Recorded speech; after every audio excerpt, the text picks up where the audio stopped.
Okay, so we are back with St. Jaimz. I have learned so much in this interview. Um, just about now, I have to be very careful. I feel like me personally, I have to be very careful about what I'm doing, only because there is so many twists and turns in the music industry and in the entertainment industry that we should really start paying attention to. Absolutely. So going back to your cover with There's Nothing Better Than Love. How did you go about getting because I'm quite sure you had to go and get the rights in order to redo this song. So what was all involved in that? It's not a big deal anymore. Maybe 20 years ago it was tough, but now it's just licensing. And nobody cares about, I mean, as long as you're not sampling, taking a sound from the original recording and putting it into your new recording, that's when you got to get clearance and permission from the publisher to use the sample of the original sound. If you recreate the product music and redo everything and then sing it, then it's just a cover song. So they're basic licensing, Harry Fox agency. You can go right online and tell them what song you want to use, and there you pay a certain fee up front, and then they cover it for the year. So most distributors cover songs, so it's a cover. So it's not a remake. Right. It's just a cover. So people think a remake and a remix is a cover. No, a cover is singing all the lyrics and the melody exactly like it was previously recorded. And as long as you keep it within the same melody and then the lyrical content of the original, it's a cover. Anything else, now if you change it, like if you can take the idea and you start like I did with Gentle. Gentle was a derivative. It was a total. I changed the whole Frederick verses and made it my own, and I just used certain parts of it. That's totally different. I got permission from the original composer and author Jerry Mims to do that. Okay. And luckily, I knew him. And the same thing with this. There's Nothing Better Than Love. Even though I covered it, I called up Skip Anderson, and of course the great Luther Vandross, rest in peace. Him and Skip wrote the song. Pops is great friend of Skip Anderson, who wrote There's Nothing Better Than Love with Luther. Okay.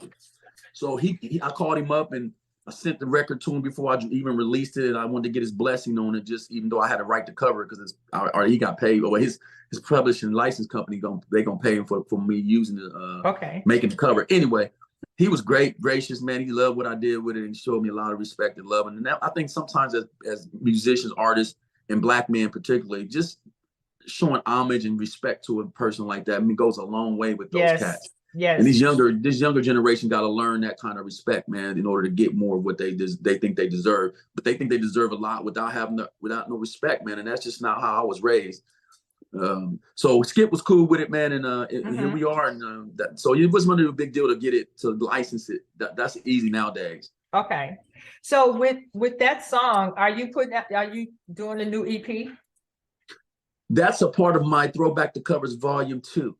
Okay. So that song. I love Volume 1. So yeah, Volume 2. Volume 2 Volume 2 about to be off the chain. Volume 2 even better than Volume 1. Okay, so you got to can we go and listen to all of Volume 2 now?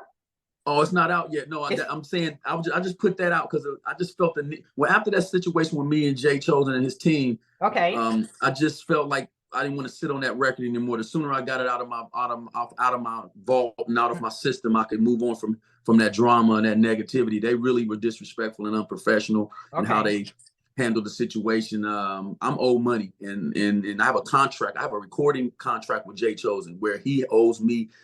It was a partnership agreement. So 50-50 on all expenses, all costs to produce this EP for him, which I did. And they haven't paid me the balance, which is $15,000. And so what happened? He went behind my back and signed another contract with somebody else, him and his manager, so they could pay off their debt to me. That's not how it is. Now that phone call, hey, St. James, I know I can't pay you. You know, we agreed to it. I know I got a contract with you, but so I'm gonna have some other label I'm assigned to my rights to them. They're gonna buy out my contract with you, and then we can put the project out, and everybody's happy. That's not how it went. They went behind my back. I found out through some other third-party person who called me up, and then the new label guy begged me. He begged me, literally, sis, to give him them songs and promised me he was gonna pay me my money. Now, see, this is the thing about the business. It doesn't matter if I had a contract. It don't matter that you do have paperwork. Okay. That's what I'm trying to tell you. The music industry doesn't there's no consequences for breaching agreement. I mean, yeah, ultimately, if you're willing to fight and go to court and deal with all the red tape and the legal BS to get your money, but by that time you got this lawyer you done paid $3,000, $4,000, $5,000, $6,000 to, and if it depends on what they owe you, you might be able to get your legal fees covered. But just the drama of getting there is a mess, man. So I've been trying to find lawyers, man, but every lawyer I talk to, they want a bunch of money before they even hear what the hell I gotta say. I'm like, no. Wow. Okay, so you have any, like right now in your head, you have any ideas of whether you're going to write your own new song or you're going to do another cover song? What's going on in your head right now? I got a lot of records in the vault that I have not even released yet. So it's just so I have to shoot videos for a lot of that stuff first. I can't even begin. I got volume 2. I got stuff in the vault that I got videos that are already edited, done, ready to go, and I just gotta put them out. So me and Coco, Coco and I are gonna be doing a lot of putting more and more records out.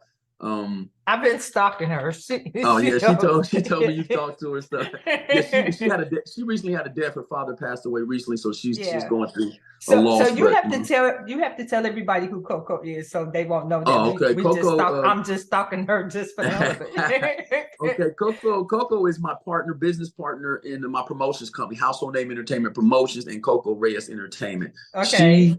She I was with English Promotions. I know you remember that back in the day. Yeah, Lisa English was my promotions person at the time, and people, you outgrow situations and you move on. So Lisa took me as far as she could at that level, and then Coco was doing her thing on independent radio with Soul Cafe Radio, Chris Clay, and all those people. So she wasn't happy in her situation, and so we hooked up and connected, and she's my partner, and she's really does a real good job with my content. She is on the case about everything. I love her. Oh, yeah. She is on the case about everything. She the truth. She the truth. And I think we're sitting here with all this talent and opportunity, and people are just not understanding. I'm sitting here showing you the template and the blueprint as an independent artist, how to do your stuff, and people just will not believe in it, man. They just keep going back to these same people that take their money and lie to them. So it's like a chick that want to deal. She bad, she good looking, but she keep picking them losers and wonder why her heart broke every week. Bye, Felicia. Okay. So say you gonna have to push it with Coco, because I've been trying to get an interview with her, and she kind of avoided me. But I understand the situation now. She's going through some things, but once she kind of settled in, I need to talk to her, because she does. I told her she didn't know who you was. I don't think like that. So I told her, that's my sis. That's my homegirl. So you got to go ahead and you make sure. So with this interview with you and me, I said, because I know when you first reached out to me, I didn't get right back to you. I said, listen, I don't want Nisha to think I'm blowing her off, because life happens, man. Yeah, life but happens. I wanted you to know. So I said, make sure you hit her up and let her know I'm down. I want to see her and chat, chop it up with her. So let her know to set up a date, whatever day she pick, I'm gonna be there. So. Well, I have a couple of other artists that I'm going to put out their music, but I follow you. I stalk you, whether it's on Instagram or if it's on Facebook or other social media, because I love to keep up with what you're doing. I think that what you're doing is amazing. And I always have. And, we've always had that type of relationship. So I'm always following you and finding out, keeping up. I may not always comment all the time, but I'm stalking you too anyway. And that's all good. So I said, you know what? I'm going to start back doing my new Artists at Noon. I know St. Jaimz has a new song out there, and I got to get with it. And hopefully everything will be put on tomorrow, considering the fact that I get the exclusives on my song that's coming out tomorrow. I'm so excited. But you know what? You said something earlier about the videos. So we're going to take another break, and I'm going to come back. But I want to ask you about how you going about making your videos. Okay? Okay. We'll be right back.